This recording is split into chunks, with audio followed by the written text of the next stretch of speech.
Mother Nature makes every diamond different, just like snowflakes and fingerprints. Then since they're basically cut by hand in a centuries-old process, no two finished diamonds are identical. So what is an exceptional diamond? Well, remember, a diamond's only job is to sparkle. So an exceptional diamond is the diamond that sparkles the most. And because of that amazing sparkle, an exceptional diamond is the one that always gets noticed, even long after the initial oohs and ahs have subsided.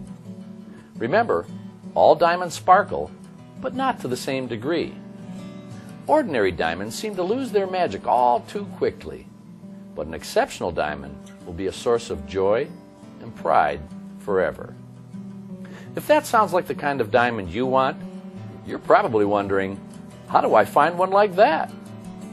Well, here's a very important thing to know. There are no grading systems or light return technology that can do that for you. The grading system tells us more about the rarity of the diamond material than its beauty. And the light return measurements don't tell you if the light is properly dispersed throughout the diamond. Now for the good news. We can teach you what to look for in a diamond and how to look for it. And the only instruments you'll need are your own two eyes. To begin with, you have to understand that rarity and beauty are two different things. A diamond can be cut from rare material and not be beautiful. Or it can be drop-dead gorgeous and not cut from particularly rare material. To understand how that can be, you have to look at the 4C's a little differently. The 4C's determine the value of a diamond, but only one C speaks to the beauty, and that's the cut. To really appreciate the importance of cut, all you have to do is see a rough diamond just as it comes out of the ground. Even the rarest rough crystals don't sparkle. It takes cutting, great cutting, to unlock a diamond's beauty. It's all about how a diamond handles light. And if a diamond is cut too shallow, some of the light leaks out of the bottom. Too deep, and some light leaks out the side. These diamonds will still sparkle, but not the way they would if they were properly cut, so that every bit of light that enters the diamond bounces around inside and eventually comes back out the top. That's called perfect internal reflection. And the diamonds that can do that are few and far between. They're the ones that really perform, the ones that dazzle and dance. The quality of a diamond's cut is so important, it counts for 40 to 60% of its value. Cut is so important, the GIA, the Gemological Institute of America, has spent the last 15 years studying its effect, and here's what they found. There is no one perfect or ideal set of proportions. Major proportions are just part of the story. The beauty of a diamond is determined by the relationship of its proportions, angles, and the size and placements of all of its facets. And cut should be evaluated by how diamonds actually perform, not by some predetermined set of proportions. In spite of all this research, very few diamonds are cut for beauty. Why? Because an average quality 1-carat diamond has a retail value of $855,250 an ounce. So you can imagine how important it is for the cutters to save as much of that material as possible. That's why you have shallow diamonds and deep diamonds. The cutters have no choice, but we do. We take the time and trouble to search out the very best cut diamonds in the market.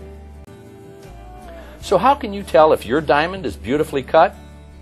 The first thing you need to do is find a jeweler who is serious about cut, who understands it, who selects their diamond for cut above all else.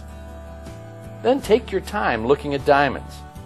See several and compare them side by side under different light, the way that you'll see it the rest of your life. It takes years to become a real expert, but you'll be surprised how soon you begin to see the subtle differences between diamonds. When that happens, trust your eye. If you follow these simple suggestions, you'll know when you've found your diamond. I could talk about cut all day, but let's move to color. Color is a rarity factor. Most diamonds have a slight tint, usually light yellow or brown. Some diamond crystals with less tint are rarer and more expensive. But what most people don't know is that the difference of one color grade to the next is so slight that even trained experts need to grade diamonds by looking at them upside down under special lights in order to see the difference at all. But even though there may be no apparent difference to the eye, the ones cut from rarer material will always cost more. That's why color is a rarity factor, not a beauty factor. Clarity is also a rarity factor. When we talk about clarity, we're talking about the minute inclusions or imperfections that diamonds have internally. All diamonds have them to some degree, and those with fewer or smaller inclusions are rare. The most important thing to keep in mind is that clarity is graded under 10-power magnification. There are 11 clarity grades, and the first 8 look exactly the same to the naked eye under normal conditions. So just as with color, where several grades can look identical in the normal face-up position, clarity affects the value because it measures the rarity, not the beauty. Carat weight, or how we measure diamonds, is also a rarity factor, because the larger the diamond crystal, the more rare. But carat weight can be misleading. Cutters are always trying to preserve as much weight as possible, often to the detriment of a diamond's beauty. In this example, both diamonds weigh 1 carat. Both have good color and clarity. But look how much larger and more brilliant the properly proportioned diamond on the left looks than the overweight diamond on the right. Cutters can sell overweight diamonds very cheaply for their weight, but it's like buying a 1-pound steak that's 1/4 fat. It's cheap all right, but you're not getting what you're paying for. I hope this helps put the 4C's into better perspective for you. If you remember nothing else, remember that the beauty of a diamond is a direct result of the quality of the cut, and very few are truly well cut. So regardless of a diamond's rarity factors, the ones that are cut for beauty are the rarest of all.